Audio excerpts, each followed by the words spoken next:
कालिंदुटांगण वंदेन चरणा डोळ्यान पाहिन रूप तुझे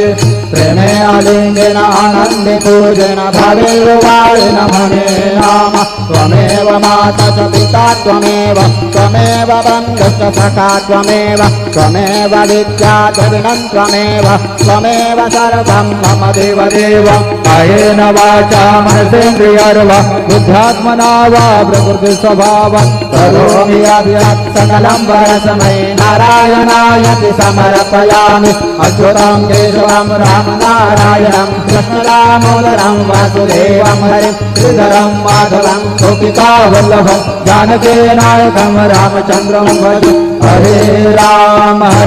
राम राम हरे हरे हरे कृष्ण कृष्ण कृष्ण हरे हरे श्री